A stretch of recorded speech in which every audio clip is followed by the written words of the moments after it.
नाज़रीन, राणीपुर भरिसां गडेजी में शेख बिरादरी जी ॿिनि धुरियुनि में झेड़ो थी पियो। हिकु औरत समेत 5 माण्हू ज़ख़्मी थी पिया। रिपोर्टर मोहम्मद पंजल गाहो मूजिब राणीपुर भरिसां गडेजी में शेख बिरादरी जी ॿिनि धुरियुनि में झेड़ो थी पियो। सिरूं लॻण सबबि हिकु औरत समेत 5 माण्हू ज़ख़्मी थी पिया, जिन में बशीर शेख, जब्बार सरमद, माजिद कलंदर बख्श शेख ऐं हिकु औरत पन्ना ख़ातून शामिल आहिनि। हिकु धुर कलंदर बख्श शेख जो चवणु आहे त हमिलो बि असां ते थियो, जंहिं सबबि असांजा 4 माण्हू शदीद ज़ख़्मी थिया आहिनि, जॾहिं त ॿी धुर जो हिकु ज़ख़्मी थियो आहे। तंहिं हूंदे बि पुलिस वंगार वहंदे असांजो माण्हू गिरफ़्तार कयो आहे। हुननि मुतालबो कयो त अणधुरी जांच करे असांखे इंसाफ़ ॾिनो वञे। Soomro wallpapers and PVC panel shop 3D wallpapers की वसी रेंज, जो आपके घर को बनाए आपके ख्वाबों की तरह खूबसूरत। बेहतरीन क्वालिटी के वॉलपेपर्स और सीलिंग्स बेनज़ीर कलर्स और डिजाइन्स में दस्तयाब हैं।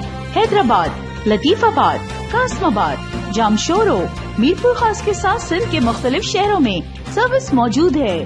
हर किस्म के 3D वॉलपेपर्स और सीलिंग्स लगवाने के लिए अभी राब्ता करें। कॉन्टैक्ट रांजन अली सोमरो। व्हाट्सएप 0333370786, 03333702 516। तालिब हुसैन 031713109660।